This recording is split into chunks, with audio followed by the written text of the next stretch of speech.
Live from the historic Ham Building in St. Paul, it's the Haberdasher's Couch. I'm Kendrick, inviting you to the show, starring Heimie and Dorsett, featuring Todd Walker, also featuring Amy Charlo. And now, ladies and gentlemen, here's Heimie. Well, here we are on the west side of the Smith Bridge in St. Paul. And I tell you, I wanted to give you a little bit of a treat today, take you outside the studio and show you a little bit of our city in its frozen state. So we're heading across we're heading actually southeast on the bridge here, Smith Bridge. And you can see just how lovely it is down in that river valley. In the wintertime, there's open areas on the river. There's not much ice fishing or anything like that down here. It's just it's kind of a frozen state. You can see how beautiful it is down there. We're going to take you on the other side of the Smith Bridge here in Cherokee and Smith and show you just a spectacular view. Overlooking the Smith Bridge, you can see all across the cityscape of St. Paul, starting with the First National Bank, number 1, scanning across to where the Landmark Center is. You can see the peaks of the Landmark Center. That's where the Haberdashery is, right there. And panning that across, we've got the Capitol. And then we've got the Cathedral, which is quite beautiful. And then we'll sweep over this way and look at those plumes. I mean, it is an energy plant, but for some reason, those plumes in the wintertime, it's minus 22 today. And we're going to check out some other locations here in St. Paul and show you just how cold it gets. Well, here we are. We made it down below the Smith Bridge. We were just up on top showing you the panoramic view. But this is now, we're on Harriet Island where the paddle boats are kept. You can see the arch of the bridge, how architecturally beautiful that is as it cuts through that blue sky. Just wonderful. And it's actually peaceful down here. It's actually quiet. We're in a city, and it's peaceful. These boats are in their winter slumber. They're frozen into the ice. We'll walk down this way a little bit, and you can kind of see the landscape and how very cinematic it is. I mean, I appreciate St. Paul from every angle. There's little eddies, there's little nuances that we just don't see, but we are so fortunate to have some of the old architectural buildings and the piers that really give this city its signature look. Let's take a walk.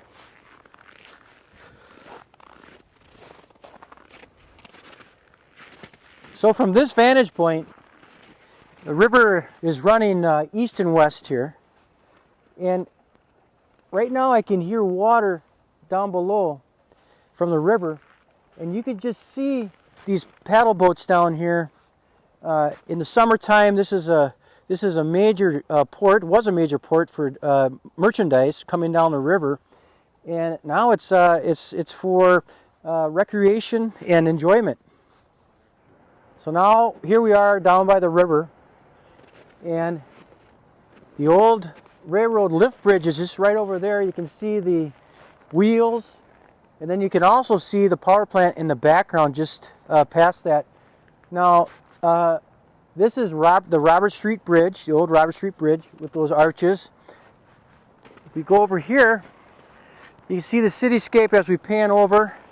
Now, we can see the Union Depot, which is now a functioning railroad station for passengers and rail cars for commerce, right? So that old Union Depot was really the hub of St. Paul from the early part of the 19th century all the way up to current date. So we'll pan all the way across and we'll see where we're at here.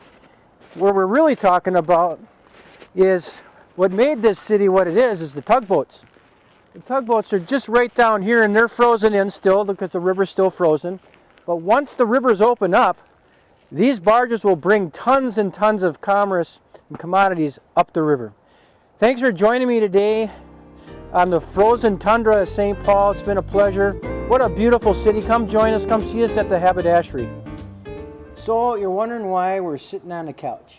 Well, we decided to start the show just a little bit different today.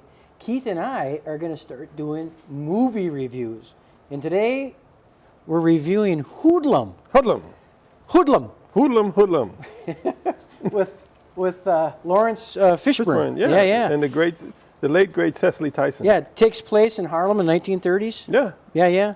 Directed by Bill Duke. Bill Duke. Great director. Who's both an actor, director, and writer. Yes. And activist. he stands he's like 6'4". Yes. Big guy, Ominous very dude. smart. Yeah. Has a life experiences himself is pretty interesting. Right. His movie in His itself. background. But we thought you had mentioned a movie and you asked me to pick one. Yes. And I thought because you had mentioned something about why are gangsters considered heroes? Right. And ironically, right after that, you talked about movies. And I thought Hoodlum would be a good one. So what's interesting about filmmaking is, and even us, we both have a hero's journey, right? Right. So we are our heroes within our own journey. Yeah. And it could be good or bad or indifferent. We have a story. Yeah. And I tell you, for one thing, you know, the main character, Bubba Johnson. Yeah. Right. Or Bumpy Johnson. Yeah. Bumpy Johnson. And you know what his real name is, right? Ellsworth. Is it real? Is it? Then that's my middle name. That's you. I think my parents named me after a gangster. It runs in your veins. I'm not a gangster. Right. No. I hope I'm not. I'm not trying to be. His main question that I thought that I got out of the movie is, well, you know, what would I do? Who would I become? And Francine, his girlfriend, says, you know, who would I become? What, a shoe shine or a bag carrier? You know, what do you want me to do? So in Harlem in the 1930s, what were the options? And what she's saying is there are options. You could have been a lawyer. You could have been a doctor. You could have been many, many different things. But why did you choose this? But I think growing up in that environment, there was not a lot of backstory, not a history. So when the movie starts, you know, remember, he is coming out of prison. Right. So it could have been a situation, and if you follow his story, you know, he grew up in an environment where there was a lot of violence, and just as in some of the 80s, a lot of our young people living in the inner cities, that's what they saw. They saw drug dealers, they saw them, and they saw them as successful. So if you don't leave your environment in your neighborhood, they're isolated. That's really, you're isolated, and you think those are the only options. They had their own political structure. Yep. They had their own law enforcement structure. Yep. If the cops weren't being paid off, somebody else was. And they did that because throughout the whole movie they're saying, you saved our neighborhood. Well, and that was one of you had mentioned something about, you had said why are gangsters considered heroes, and as Francine, his girlfriend, was privy to see as they were at the party, and really sickened her, and she had never been in that environment and around that environment, how he was portrayed as that, and then he kind of, Bumpy Johnson, said, well, what do you want me to do? Right. What do you want me to do? What do you want me to be? People saw him as that, right. But they didn't know, to her, they never really saw him do the dirty work, right. And she did. He had just unfortunately murdered 3 people. And what he says, isn't there something in life that you wouldn't kill or die for? Yeah, and someone. So that's when she knew how much she loved him. But she was also what I would call a shero. Right. She was giving in an environment where there was no food. Right. She was going out and getting food, and of course, she was more on the side of religion, spiritual, and he wasn't. And so she saw some of the things in him that she knew the potential, but a guy like that he is straight in, I'm not taking any chances. So his margin of error was like, I don't have time to take chances with writing poetry for money. Right. I have to do this thing right here. And not only that, but it was sort of the queen, who's the leader of. We never see in this film, by the way, who's the people who are buying the numbers. Well, we never see that in the film. It's like we kind of do. It's funny because we kind of do because now remember that Ellsworth Johnson's Bumpy Johnson's cousin, the young lady that Illinois, and the lady that Ellsworth would call Bigfoot.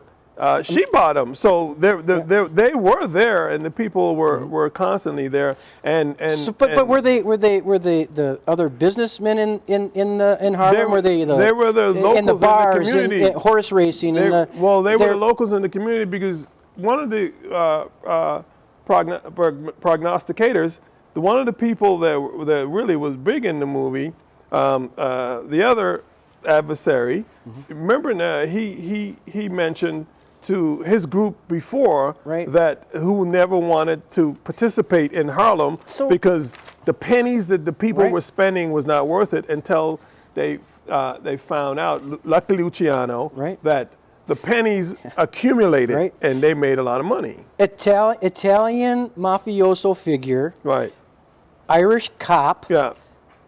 Jewish gangster. In between those two. Yeah. Trying to get a handle on Dutch, who's just Dutch, whose character is the go-between, and he gets sort of squeezed out because they can't control him. Well, I don't know. Now, I don't know if you'd call this guy being squeezed out because one of the things that I took from the movie that Dutch and Bumpy Johnson had in common was that they didn't want to be controlled, and they understood.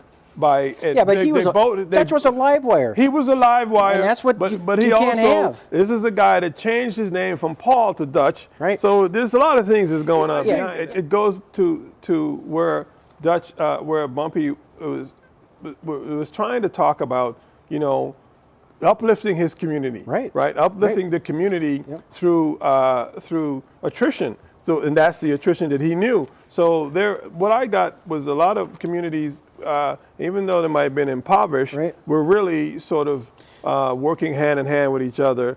And they had parties. They did things to uplift themselves. So there was a lot of music, a lot of food. Started business. Right. So a lot of businesses that people owned that I noticed, but they were being strong on. So let's do a rating. What do you think? I think, even though the box office, they spent $30 million on this picture and it only grossed $23 million. Right. So my rating, I say it's a 9, 8.5, 9. I give it a 10. Yeah, there was some narrative issues for me, but you know what? I give it a 10 because we're looking at 1979. Yeah. Yeah. Right. 1979. Yeah. They were, they kind of had a lot of things Godfather, fly. Coppola, all that stuff. You look at the film stock even they were using and the music that was in the background. It was almost during that transitional period of filmmaking when things got better. And because we had the 70s, man, and they were terrible. They were terrible, and they were telling stories of actual fictional characters. Right. So now whether the stories were things that happened, they were based on characters that existed. So we can go back and understand the history of those individuals. We don't understand what was going on in their head. So the Fishburne character finally persevered. Bumpy finally persevered. We thought that his world was falling apart. He lost his girlfriend. He lost his friend died, got killed. He went to his funeral, and at the end, he gives the queen back the bank.